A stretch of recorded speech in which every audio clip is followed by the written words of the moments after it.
இடம்பலம் அப்நேயர்களுக்கு வணக்கம். நம்ம தொடர்ச்சியா பிக் பாஸ் இந்த காமன் மேன் ஷோக்கு ரிவ்யூ பண்ணிட்டு இருக்கோம்.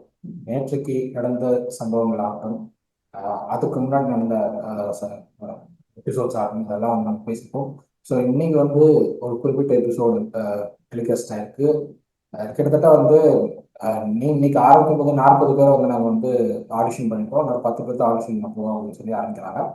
ஸோ அந்த 10 பேர் யாருன்னா சௌந்தரபாண்டி, ராஜலட்சுமி, ரியானா ராஜு, கலீல் பாஷா, சுப்பிரமணி, ஷாமா, சுகுமாரன், மாயா, மாயா, அதே மாதிரி பிரியங்கா பால் அண்ட் நர்மதா அப்படின்னு சொல்லி இந்த 10 பேர் ஆடிஷன் பண்றாங்க. இதுல சவுந்தரபாண்டி, ராஜலட்சுமி, சுப்பிரமணி, மாயா நட்டாஷன் அண்ட் நர்மதா இவங்க எலிமினேட் ஆகிறாங்க. ரியானா ராஜு, சுகுமாரன், பிரியங்கா பால் இவங்க ஆன் ஹோல்ட்ல போறாங்க. கலீல் பாஷா அண்ட் ஷாமா குவாலிஃபை ஆகிறாங்க அடுத்த ரவுண்டுக்கு அப்படிங்கிறத பார்க்க முடியுது. ஸோ இதோட நம்ம பார்த்தோம் அப்படின்னா 50 கண்டஸ்டன்ஸையும் அவங்க ஆடிஷன் பண்ணி முடிச்சிட்டாங்க. அடுத்து இந்த ஆன் ஹோல்டில் இருக்கிற கண்டஸ்டன்ஸ் அவங்க ஆடிஷன் பண்ண போறாங்க. ஆன் ஹோல்டில் இருக்கிறவங்க எத்தனை பேர் குவாலிஃபை ஆக போறாங்க அப்படிங்கிறத பார்க்க போறோம் அப்படின்னு சொல்றாங்க. ஸோ இந்த முடிவுகளை பற்றி தான் நம்ம இன்னைக்கு பேச போறோம். நான் உங்க ஹரீஷ் முகர் இதை பற்றிலாம் பேசுறதுக்காக பிரியா ஒரு ஆரம்பிச்சிருக்காங்க. வணக்கம். வணக்கம் ஹரீஷ். ஸோ ஆல்மோஸ்ட் அந்த 50 மெம்பர்ஸ் அப்படின்றது 50 கண்டஸ்டன்ட்ன்றது இன்னையோட முடிஞ்சிடுது. இப்போ நாளையில இருந்து அந்த செகண்ட் ரவுண்ட் அப்படின்ற மாதிரி அவங்க கொண்டு வராங்க என்னன்றது தெரியல. ஏன்னா அந்த செகண்ட் ரவுண்ட் கொண்டு வரணுன்றதுக்காகவே எல்லாருமே ஆன் ஹோல்டுன்னு போட்டு போர் அடிச்சிட்டு இருக்காங்க. ஏன்னா இது 1 வீக்ல முடிச்சிட்டு இருக்கலாம் எனக்கு தெரிஞ்சு. Yes or no. 22 எபிசோடா? ஆ எதனா இன்ட்ரெஸ்டிங்கா இருந்தா பரவாயில்ல. இன்ட்ரெஸ்டிங் இல்லைன்றப்போ அத நீங்க ஒரே நாள்ல கூட எனக்கு தெரிஞ்சு முடிச்சிடலான்றதுதான். சும்மா இது ஜவ்வு மாதிரி இழுத்துட்டு அதுக்கப்புறம் அங்க போயிட்டு பிக் பாஸ்ல போயிட்டு விஜய் சேதுபதியோட இழிவு வேற நாங்க பார்க்க வேண்டி இருக்குது. ஸோ ஏதோ ப்ரீவியஸ் கண்டஸ்டன்ஸும் உங்களுக்கு தெரியும் எவ்வளோ இன்ட்ரெஸ்டிங்கா ஒரு ப்ரோக்ராமை கொண்டு போகணுன்றது உங்களுக்கு தெரியும். ஏன்னா அதெல்லாம் நீங்க அங்க நீங்க ஒரு இன்ட்ரெஸ்டிங் கேரக்டரா இருந்ததுனால தான் அவ்வளோ நாள் சஸ்டெயின் ஆனீங்க, அப்பார்ட் ஃப்ரம் சேனல் பாலிடிக்ஸ். இப்ப நான் என்ன சொல்றேன் அப்படின்னா, நீங்க இவ்வளோ எல்லாம் இழுத்துட்டு இருக்க விட, யூ பீப்புள் ஹாவ் டிசைடட் இன்னாரத்தான் எடுக்க போறீங்கன்னுட்டுன்னு. அப்போ எதுக்கு அந்த டிராமா பண்றீங்க? லைக் இட் ஹர்ட்ஸ் அஸ் அப்படின்றது தான் நான் சொல்ல வரேன். இப்ப இன்னைக்கு கூட ஒருத்தரை நீங்க ரிஜெக்ட் பண்றீங்கன்னா முகத்துக்கு நேரம் முன்னாடியே சொல்லிடுங்க, okay fine, we are not okay with you, rejected அப்படின்னு சொல்லிட்டு போங்க. அவங்கள பெர்ஃபார்ம் பண்ண வச்சு அவங்கள அந்த அளவுக்கு இழுத்துட்டு போயிட்டு அந்த லாஸ்ட் மினிட்ல அந்த காடை காட்டுறது எந்த வகையில நியாயம் தெரியல. யூ பீப்புள் ஆர் ஹர்ட்டிங் த அந்த அதுதான் அந்த மனிதாபிமானம் செத்து போச்சு உங்ககிட்ட எல்லாம். அது ஏன் தான் எனக்கு புரியல. லாஸ்ட்ல அந்த சிஏ படிக்கிற ஒரு பொண்ணு வந்திருந்தா, லாஸ்ட் கண்டஸ்டன்ட். அந்த பொண்ணு துக்கம் வருது, அடக்குறா அந்த பொண்ணு, பரவாயில்ல அப்படின்னு சொல்லிட்டேன்னு. எதுக்கு நீங்க அந்த பொண்ணு இப்போ நடிப்பு எதுக்கு?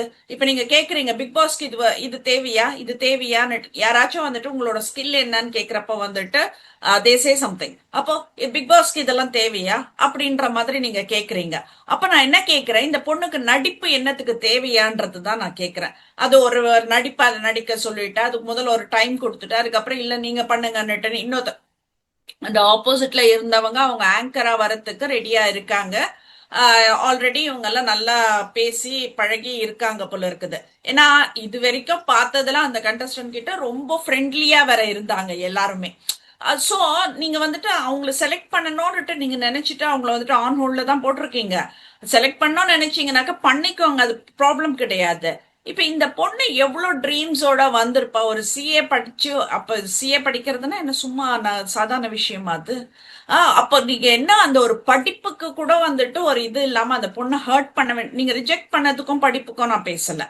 ஆனா அந்த பொண்ணை அந்த அளவுக்கு சொல்லி கடைசி வரைக்கும் இழுத்துட்டு போயிட்டு அது ஒரு ரெட் கார்டு கொடுத்து அனுப்புறது, முகத்துக்கு நேரா அசிங்கமா துப்புறது நல்லா இல்லை அப்படின்றதுதான்.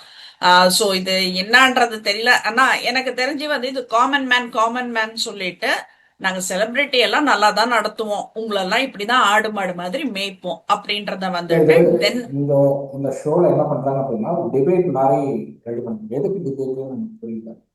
எதுக்கு டிபேட்? நீ போலாமா நான் நீங்க போலாமா, நீ எதுக்கு டிபேட்? அது அது கண்டஸ்டன்ஸ்குள்ள நீங்க நீங்க போறது கரெக்டா இல்ல அவங்க போறது கரெக்டா, நீங்க உங்களுக்குள்ள டிபேட் பண்ணிக்கோங்கன்னு சொல்றது. அப்புறம் எதுக்கு ஜட்ஜை நீங்க உட்காந்துருக்கீங்க?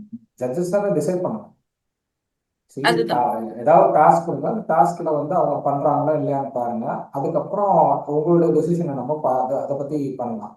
பட் நீங்க வந்து டிபேட் பண்ணி அதுல வந்து அதுல யார் வந்து சரியா டிபேட் பண்ணிருக்காங்க அப்படிங்கிறது பார்க்கறது எனக்கு தெரிஞ்சு ஒர்க் அவுட் ஆகாது. ஏன்னா உங்களுக்கு வந்து இங்க சண்டை போடுறவங்க எல்லாம் வந்து உள்ள போய் அமைதியா இருக்கிறவங்க நிறைய பேர் இருக்காங்க. ஆமா. ஸோ அப்படி இருக்கிறப்போ நீங்க இங்க வந்து சண்டை போடுறவங்க எல்லாம் வந்து நீங்க இதுக்கு முன்னாடி வந்த எபிசோட்ஸ்ல நல்ல சண்டை போட்ட கண்டஸ்டன்ஸே நீங்க வெளியில அனுப்பிட்டீங்க.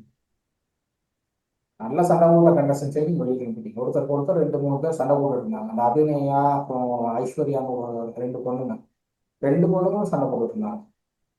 ஒருத்தருக்கு ஒருத்தர் விட்டு கொடுக்காம ரெண்டு பொண்ணுங்களும் நான் உள்ள போறது கரெக்ட், நீ உள்ள போறது கரெக்ட்னு ரெண்டு பேர் சண்டை போட்டுட்டு இருந்தாங்க. அவங்கள செலக்ட் பண்ணிருக்கீங்க. ஆனா அவங்க வந்து நீங்க வந்து ரிஜெக்ட் பண்ணி வெளியே அனுப்பிட்டு இப்போ இவங்களெல்லாம் வந்து நீங்க டிபேட்டுங்கிற பேர்ல ஏதோ அவங்களுக்கு ஒரு காரணம் தேவைங்கிற மாதிரி செலக்ட் பண்றது எனக்கு அது அக்செப்டபுளா படலை. ரெண்டாவது, நீங்க வந்து இந்த ஷோ ஆரம்பிக்கும் போது என்ன சொன்னீங்க? ஜட்ஜஸ் வந்து மூணு ஜட்ஜஸ், ஆரி, ராஜு அண்ட் ஓவியம், மூணு பேர் தான் ஜட்ஜஸ். மாயா வந்து ஆங்கர் அப்படின்னு சொன்னீங்க. ஆனா நடுவில் நடுவில் உங்களுடைய ஜட்ஜஸ் வந்து மாறிட்டே இருக்கு. உங்களுக்குள்ள நீங்க மாத்திக்கிறீங்க. ஸோ மாயா வந்து ஜட்ஜா ஆங்கரா? அதை முதல்ல கிளியர் பண்ணுங்க. அதுதான் புரியல.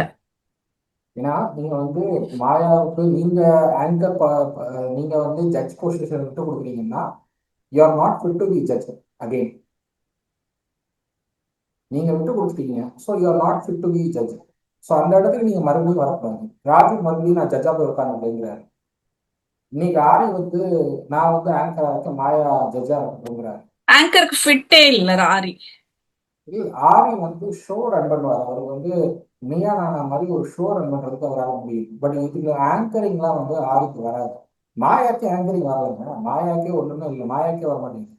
ஒரு மேக்கப் பிரியங்கா ரேஞ்சில் நீங்க இந்த ஒரு ஆங்கரை போட்டு கொஞ்சம் கலகலப்பா கொண்டு போயிருந்தீங்கன்னா இந்த ஷோ எவ்வளவு ரீச் ஆயிடும்.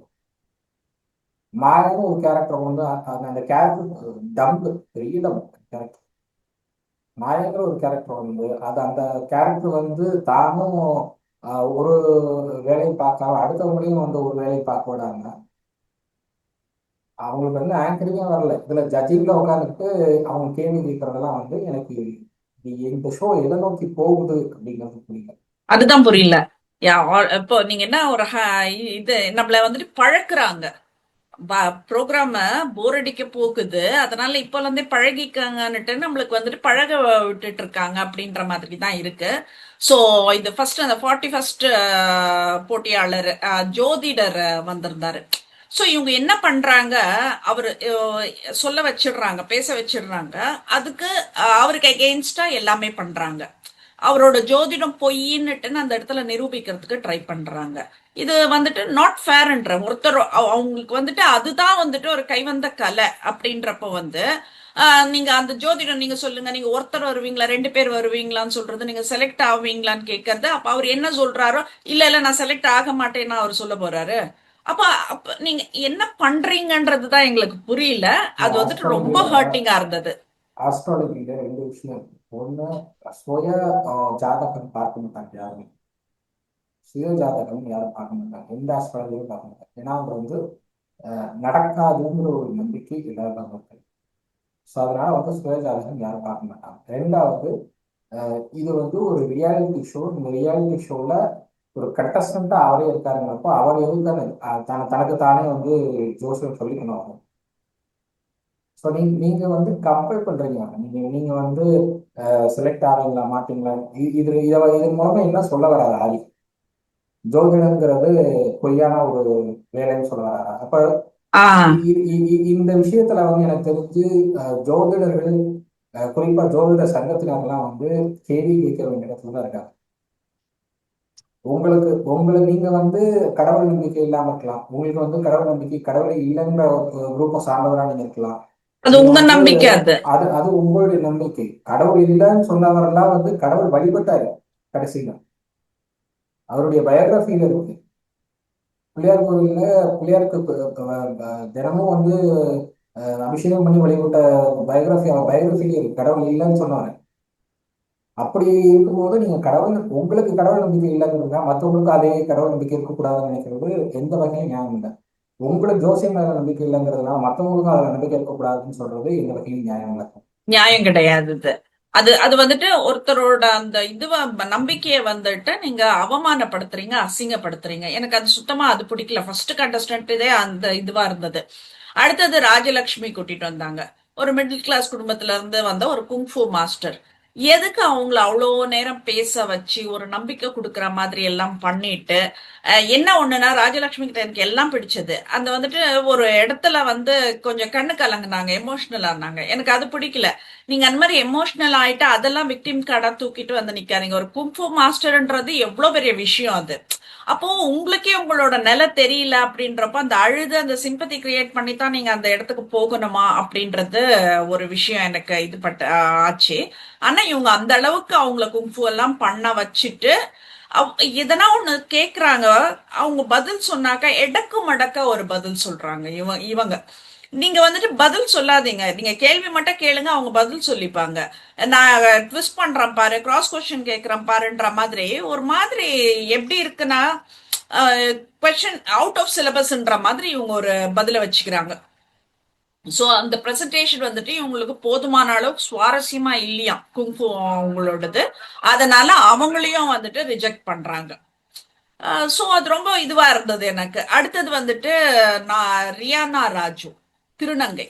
அவங்க வந்துட்டு அவங்க சமூகத்தோட உரிமைகளை முன்னேற்றத்தை பத்தி எல்லாம் அவ்வளோ கருத்து வந்துட்டு அழுத்தமா பதிவு செஞ்சிருக்காங்க. அத போய் எதுக்கு நீங்க ஹோல்ல போட்டிருக்கீங்கன்றது எனக்கு சத்தியமா புரியல. அவ்வளவு அழகா பேசினாங்க. ஆனா ஒரே ஒரு சின்ன திருத்தம் அவங்களுக்கு சொல்ல விரும்புறேன் நானு. ரியானா ராஜுக்கு ஒரு தவறான ஒரு விஷயத்த நீங்க முன்வைக்கிறீங்க. என்னன்னாக்கா அவங்க என்ன சொல்றாங்க, ஒரு திருநங்கை அப்படின்னா வந்து ஒரு காசை கொடுத்துட்டு திருப்பி ஆசீர்வாதம் பண்ணி கொடுங்க அப்படின்னுட்டு வாங்கிக்கிறாங்க. ஆனா வேலை கொடுக்க மாட்டேங்கிறாங்க அப்படின்னு சொல்றாங்க. அப்ப அது அது வரைக்கும் ஓகே, அது அக்செப்டட். ஆனா அடுத்த வார்த்தை அவங்க என்ன சொல்றாங்கன்னா, அப்போ நாங்கெல்லாம் பிச்சை எடுக்கிறதுக்கு தான் லாய்க்குன்றத சொல்றீங்களான்னுட்டுன்னு சொல்ல வர்றாங்க. ரொம்ப தப்பு அது. அது வந்துட்டு உங்களோட தவறான புரிதல் அப்படின்றதுதான். இன்னைக்கு நாளைக்கு கூட திருநங்கை அவங்க கிட்ட வந்துட்டு ஒரு காசை கொடுத்துட்டு அது வாழ்த்தி வாங்கறதுல நானும் நிறைய அந்த மாதிரி பண்ணுவேன். எனக்கு ஒரு நம்பிக்கை. நாங்க திருநங்கைகளை வந்துட்டு இப்ப நீங்க சொல்றீங்க அந்த ஆண் பெண் திருநங்கை திருநம்பி இதெல்லாம் எங்களுக்கு தெரியாது. நம்பி நங்கை எல்லாம் எங்களுக்கு தெரியாது. அந்த ஆண் பெண் இல்லாம ஒருத்தர் அந்த டிரான்ஸ்ஜெண்டர் இதுல வந்துடுறாங்க அப்படின்னா கடவுளுக்கு சமம்ங்க. நாங்க அப்படிதான் பாக்குறோம். எனக்கு நிறைய ஃப்ரெண்ட்ஸுங்க இருக்காங்க. நம்ம நிறைய இன்டர்வியூஸ் எல்லாம் நான் எடுத்திருக்கேன். எல்லாருமே வந்துட்டு அந்த அளவுக்கு ஜென்யூனா இருக்கிறவங்கள தான் இருக்காங்க என்கிட்ட. அப்படி இருக்கும் போது நீங்க வந்துட்டு பிச்சை எடுக்கிறதுக்கு தானா அப்படின்னுட்டுன்னு நீங்க அந்த வார்த்தையை நீங்க சொல்லாதீங்க. ஏன்னா உங்ககிட்ட காசு வாழ்த்தி வாங்குறாங்க பாருங்க, அது அவங்களதான் ஹர்ட் பண்ணும். ஏன்னா அவங்க உங்ககிட்ட வந்துட்டு பிச்சை போட்டு பிச்சை வாங்கல, உங்களை தெய்வமா நினைச்சு வாங்குறாங்க. நீங்க மத்தவங்களை யாருன்னா சொல்லுங்க. இப்ப நிறைய பேர்கிட்ட நான் திருநங்கைகள்கிட்ட எல்லாம் வந்துட்டு நான் இன்டர்வியூ எடுக்கிறப்ப நான் கேட்கிற ஒரே கொஸ்டின், ஏன் ஒண்ணு அடுத்தவங்க கிட்ட பணம் பறிக்கிறீங்க, இல்லைன்னா ஏன் வந்துட்டு அந்த செக்ஸ் ஒர்க்கரா இருக்கீங்க. இது ரெண்டு தான் வந்துட்டு நம்ம கேட்கிற கேள்வியா இருக்கும். சோ அது இல்லாம நீங்க வந்துட்டு ஒரு கம்பெனில ஒர்க் பண்றீங்க அப்படின்றது ரொம்ப பெரிய விஷயம், டு பி அப்ரிஷியேட்டட். இலங்கைகளுக்கு வேலை கூட்டத்தை செய்யலாம் இல்லைன்னு அரசு வேலையிலேயே இருக்காங்க. திருநங்கைகள் நிறைய பேர் இருக்காங்க. அரசு வேலையில் இருக்காங்க, அரசு பணியில் இருக்காங்க. நம்ம இதுக்கு முன்னாடி கடந்த ஆட்சியில பார்த்துருக்கோம், திருநங்கை காவல் நிலைய ஆய்வாளர்னு பார்த்துருக்கோம், திருநங்கை காவலர் பார்த்துருக்கோம் இதுக்கு முன்னாடி. ஸோ அரசு பணியில இருக்காங்க, காவல்துறை பணியில வந்தாச்சு. சினிமால லாரன்ஸ் மாஸ்டர் வந்து எத்தனையோ திருநங்கைகள் அறிமுகப்படுத்தி வச்சிருக்காரு. ஸோ அப்படிலாம் இருக்கிறப்போ நீங்க கிடைக்கிற வாய்ப்பை பயன்படுத்திக்கணும். அதுதான் வந்து இம்பார்ட்டன்ட். கிடைக்கிற வாய்ப்பை கண்டிப்பா. பயன்படுத்திக்கணும். கிடைக்கிற வாய்ப்பை வந்து பயன்படுத்திக்காம மிஸ் பண்ணிட்டீங்கன்னா உங்களுக்கு இன்னொரு வாய்ப்பு வர வரைக்கும் வெயிட் பண்ணி தான் ஆகணும். அதுக்காக வந்து இவங்களுக்கு வந்து யாருமே வேலை கொடுக்க மாட்டேங்கிறாங்க, யாருமே பண்ண மாட்டேங்கிறாங்கன்னு சொல்லிட்டு அன்அக்செப்டபிளா நான் பார்ப்பேன். வேலை அதுதான். வாய்ப்பு இருக்கிறது, வேலை வாய்ப்புங்கிறது உங்களுக்கு கிடைக்குது. கிடைக்கிற வாய்ப்பை நீங்க அந்த டைம் யூஸ் பண்ணிக்கணும். யூஸ் பண்ணிக்க முடியாம அதை போட்ட விட்டுட்டீங்கன்னா இன்னொரு வாய்ப்பு வர வரைக்கும் வெயிட் பண்ணி தான் ஆகணும். அதுக்காக வந்து உங்களுக்கு யாருமே வேலை கொடுக்க மாட்டேங்கிறாங்கன்னு சொல்றது அன்அக்செப்டபிள். ரெண்டாவது அவங்க பிச்சை எடுக்கிறது பத்திலாம் பேசிட்டாங்க. அது வந்து அந்த டாபிக்லயே நான் போறது விரும்பல. ஏன்னா வந்து ஐ டோன்ட் திங்க் அவங்க அந்த மாதிரி யாரையும் நான் பார்த்ததில்லை. ஒன்று ரெண்டு பேர் இருக்கும். அதுக்காக கம்ப்ளீட்டா அந்த அந்த கம்யூனிட்டி அப்படிதான் இருப்பாங்க அப்படின்னு சொல்றது, அதுவும் நான் அப்படி பார்ப்பேன். கண்டிப்பா. அடுத்தது வந்து கலீல் பாஷா வந்தாரு. அவர் கொஞ்சம் நல்லதா பெர்ஃபார்ம் பண்ணாரு. எனக்கு பிடிச்சிருந்தது அவர் பண்ண அந்த பெர்ஃபார்மன்ஸ் நல்லா இருந்தது. ஒரு கானா பாடராகவும் வந்துட்டு கானா பாட்டெல்லாம் பாடி அந்த மேடையில இது பண்ணாரு. So that was really nice. ஒரு எனர்ஜெட்டிக் பர்சனா வந்துட்டு பார்க்க முடிஞ்சது. ஸோ அவர் வந்துட்டு குவாலிஃபைட் டு நெக்ஸ்ட் இது அப்படின்றப்ப வந்துட்டு கொஞ்சம் ஒரு சந்தோஷமான ஒரு விஷயமா நான் பார்த்தேன். நான் இந்த இவ்வளோ நாள்ல வந்துட்டு அது ஒரு சந்தோஷமான ஒரு விஷயமா நான் பார்த்தேன். அடுத்த பர்சன் வந்துட்டு சுப்பிரமணி, ஒரு டேட்டா சயின்டிஸ்டோட வேல்யூ உங்களுக்கு எல்லாம் என்னன்னு தெரியுமா? அவங்கள நீங்க அவர் பண்ணது தப்பு தான். 1 hour லேட்டா வந்த அப்படி அது வந்துட்டு மாயா கேள்வி கேட்கிறாங்க. அப்பனா வந்துட்டு இவங்க முன்னாடியே வந்துட்டு ப்ரீ பிளான்டு அவர் என்ன பேசினாலும் ரிஜெக்ட் அப்படின்றத ப்ரீ பிளான்டு. அப்போ நீங்க வந்துட்டு நீங்க பாருங்க, உங்களுக்கு அந்த சின்சியாரிட்டி தெரியல, உங்களுக்கு வந்துட்டு இது பிக் பாஸோட இம்பார்ட்டன்ஸ் தெரியல, நீங்க இதை வந்துட்டு ஒரு சீரியஸா நீங்க எடுத்துக்கல, அதனால லேட்டா வந்தீங்க. அதனால ஒரு சீரியஸ்னஸ் தெரியாதவங்களுக்கு நாங்க இந்த ஆப்பர்ச்சுனிட்டி கொடுக்கறதுக்கு தயாரா இல்லை, அவ்வளவுதான். முடிச்சுட்டு அனுப்பிட்டே இருங்க. அவரை எதுக்கு நீங்க அவ்வளோ நேரம் நிக்க வச்சு பேசி ஒரு டேட்டா சயின்டிஸ்ட், நான் என்ன சொல்றேன், அவங்க குவாலிஃபிகேஷனுக்காச்சும் நீங்க மரியாதை கொடுக்கணும் இல்ல அப்படின்றது தான் கேட்கிறேன். நீங்க எல்லாம் என்ன படிச்சிருக்கீங்க? என்ன உங்களோட குவாலிஃபிகேஷன் என்ன? நீங்க பிக் பாஸ்க்குள்ள இருந்துட்டு வந்தீங்க, பிக் பாஸோட டைட்டில் வாங்குனீங்கன்றதுக்காக எல்லாம் வந்துட்டு உங்களுக்கு ஒன்றும் கோபம் முளைச்சு இல்ல. அப்படி இருக்கும் போது ஒருத்தரோட குவாலிஃபிகேஷன் கூட வந்துட்டு நீங்க ஒரு மரியாதை கொடுக்காம, அவரை வந்துட்டு அவரு சொல்றாரு, நான் மீடியாவுக்கு வந்துட்டு நிறைய எக்ஸ்பெக்டேஷனோட வந்திருக்கேன் அப்படின்றதெல்லாம் சொல்றாரு. ஆனா அந்த 1 hourன்றது வந்துட்டு இவங்க மனசுல பதிஞ்சு போன ஒரு விஷயம். அதனால அது வந்துட்டு ரிஜெக்ட் அப்படின்னு கொண்டு போறாங்க.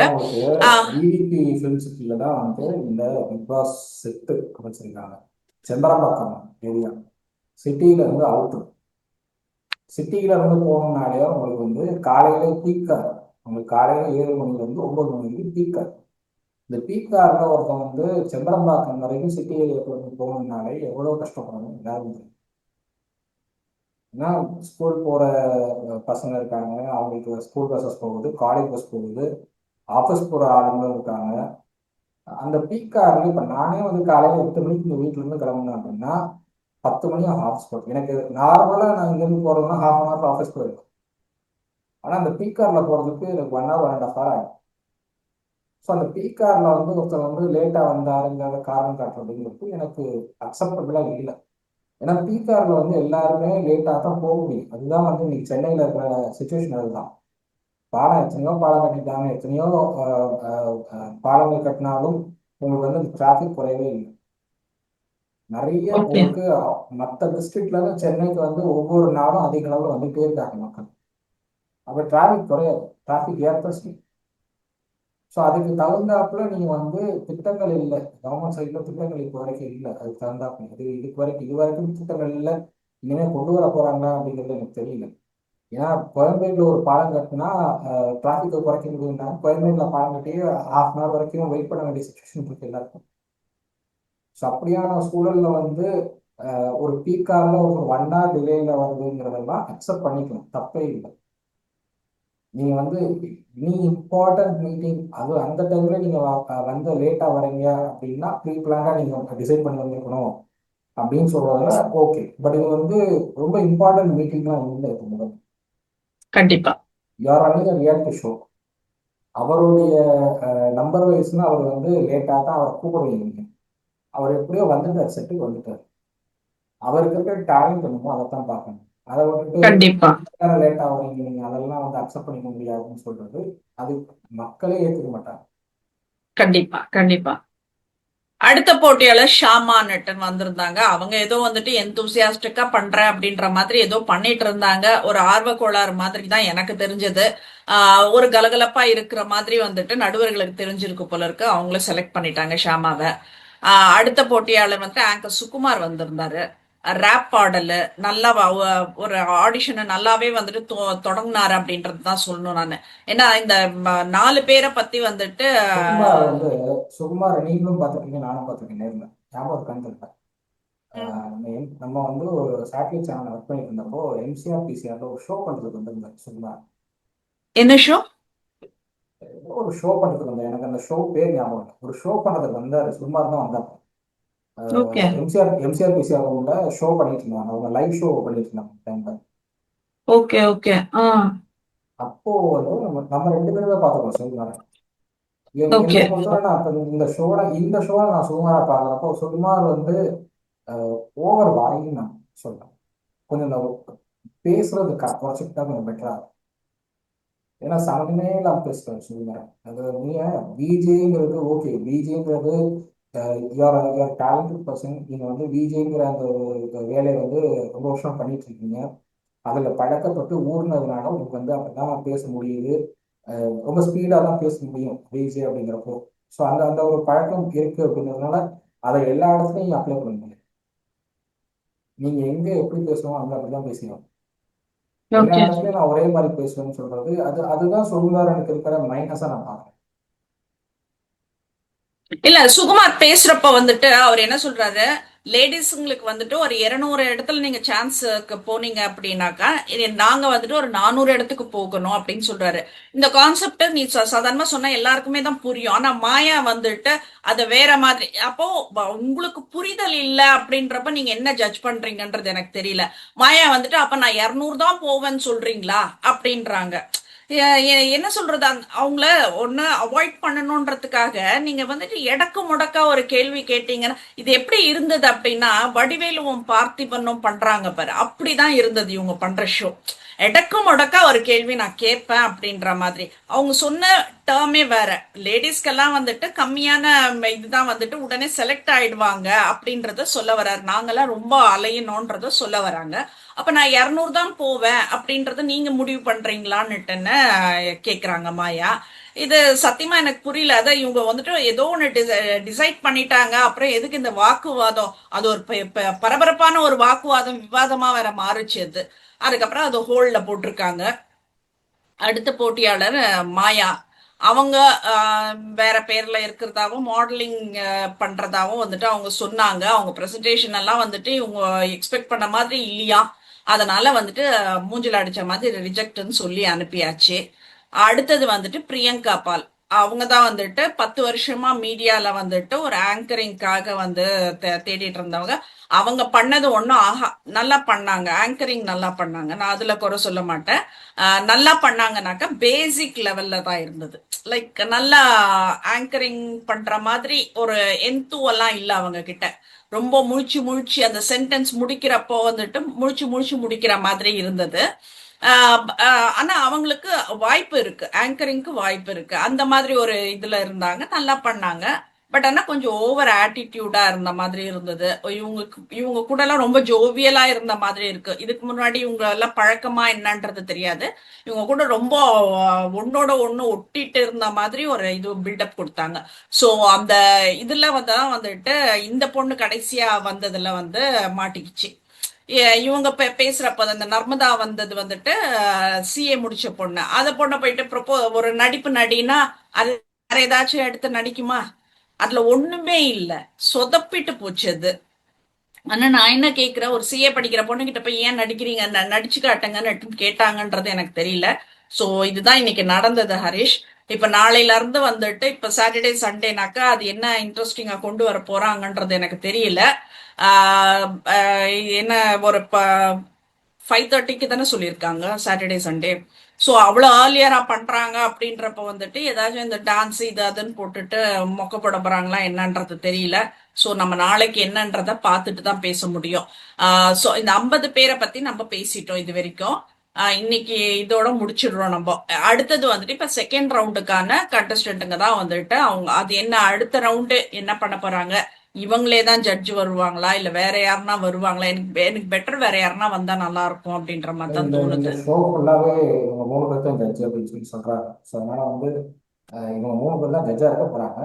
பட் ஜட்ஜுன்னா நீங்க ஜட்ஜுங்கிற இடத்துல இவங்க 3 பேர் தான் இருக்கு. மாயாவை கொண்டு வந்து நிப்பாட்டீங்கன்னா மாயாவை ஜட்ஜுன்னு ஒன்று அனௌன்ஸ் பண்ணுங்க.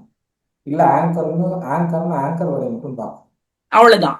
ஆங்கரா நான் ஆங்கரா நான் வந்து இடத்த மாத்திக்க விரும்புறேன் அப்படின்னு சொல்லி யாராவது ஒரு ஜட்ஜு சொல்றாங்கிறதுனால நீங்க போய் அந்த ஜட்ஜ் பொசிஷன்ல உட்கார்ந்துட்டு நீங்க ஜட்ஜ் பண்றதுக்கு வந்து அன்அக்செப்டபிள். இப்போ சூப்பர் சிங்கர்ல நடந்திருக்கு, இந்த மாதிரி சம்பவங்கள் நடந்திருக்கு. பிரியங்கா வந்து ஜட்ஜு சீட்ல போய் உட்காருவாங்க. ஒரு ஜட்ஜு வந்து ஆங்கரிங் கொடுக்குறாங்க. நம்ம அஹ், அனுராதா மேடமே பண்ணியிருக்காங்கன்னு வச்சுக்கோங்களேன். அவங்களே வந்து அனு மேடமே பண்ணியிருக்காங்க. உங்களுக்கு வந்து அவங்களே ஆங்கர் பண்ணியிருக்காங்க. பிரியங்கா வந்து ஜட்ஜ் சீட்ல உட்கார வச்சிருக்காங்க. ஆனா பிரியங்கா ஜட்ஜ் பண்ணல. ஓகே. ஜட்ஜிங்கான டைம் வரும்போது பிரியங்கா எழுந்திரிச்சு ஸ்டேஜுக்கு போயிட்டாங்க. அவங்க அனு மேடம் இங்க நீங்க போய் உட்காருங்க அப்படின்னு அனுப்பி விட்டாங்க. அந்த ஆங்கரிங்கான மரியாதை, அந்த ஜட்ஜ் பொசிஷனுக்கான மரியாதை அப்படிங்கிறது ரெண்டு தரப்புக்குமே இல்லை. அதான் இவங்களுக்கு அது தெரியல. ஜட்ஜுன்றது என்னன்றதே தெரியல. அது ரொம்ப கேவலமா இருக்கு. பட் இல்ல உங்களுக்கு நீங்க வந்து ஒரு ஒரு ஷோவை ஆங்கர் பண்ணியிருந்தா இல்ல ஒரு ஷோல நீங்க ஜட்ஜா இருந்தா மட்டும்தான் இது வந்து புரியும். இத்தனை வருஷமா ஆங்கரிங்ல இருக்காங்க பிரியங்கா நாகாப்பா இவங்கெல்லாம் இத்தனை வருஷம் ஆங்கரிங் பண்ணிட்டு இருக்காங்க அப்படின்னா அவங்க அந்த பொசிஷனோட வேல்யூ என்னன்னு தெரியும். அவங்க ஒரு ஷோ ரன் பண்றாங்க. அந்த ஷோல ஜட்ஜஸா இருக்காங்க. நம்ம ஜட்ஜ் பண்ணக்கூடாது. ஜட்ஜஸ் இத்தனை பேர் இருக்கிறப்போ அவங்க தான் ஜட்ஜ் பண்ணணும், நம்ம பண்ணக்கூடாது அப்படிங்கிற ஒரு அந்த அந்த ஜட்ஜ் பொசிஷனுக்கான மதிப்பு எவ்வளோ அப்படிங்கிறது அவங்களுக்கு தெரியும். தெரியும். அதுதான் இந்த இது என்ன நாலு சொல்றது. பேருக்குமே அது அது புரியல. ஓவியா கடைசி வரைக்கும் அவுட் ஆஃப் மைண்ட்ல தான் இருக்காங்க. ஆமா. பேச அத பேரை கெடுத்துட்டு போகணுன்றதுக்கு தான் ஓவியாவை உட்கார வச்சிருக்காங்க. வேற ஒண்ணும் இல்ல. பார்க்கலாம் நாளைக்கு என்ன நடக்குதுன்றத பார்த்துட்டு பேசுவோம் மரேஷ். இது வரைக்கும் இந்த 50 பேரை பத்தி நம்ம பேசிட்டோம் அப்படின்றதுதான். இதுக்குள்ள எத்தனை பஞ்சாயத்துக்கள் எல்லாம் நடந்தது. அண்ட் இன்னைக்கு வந்துட்டு நிவ்யா மாறனோட இன்டர்வியூவும் வந்துட்டு அப்லோட் பண்ணியிருக்கோம். கண்டிப்பா எல்லாரும் பார்க்கணுன்றத கேட்டுக்கிறோம். ஏன்னா அவங்க சைட்ல அவங்க எவ்வளவு விஷயங்கள் சொல்லியிருக்காங்கன்றது வந்துட்டு நம்ம நேத்தே வந்துட்டு நான் ஒரு ஹிண்ட் கொடுத்துட்டோம். இதெல்லாம் நிவ்யா பேசியிருக்காங்க அப்படின்னு சொல்லி. ஸோ அவங்க வந்துட்டு இன்னும் அந்த இன்டர்வியூ பார்த்தீங்கன்னாக்கா அவங்க சைட்ல இருந்து அவங்க எவ்வளோ எல்லாம் சொல்லியிருக்காங்கன்றத உங்களால பார்க்க முடியும்ன்றதுதான். ஸோ நாளைக்கு இப்போ பார்ப்போம் அடுத்த மகரிஷ். எபிசோட்ல நம்ம வந்து பார்க்கலாம். அதோட தேங்க்யூ.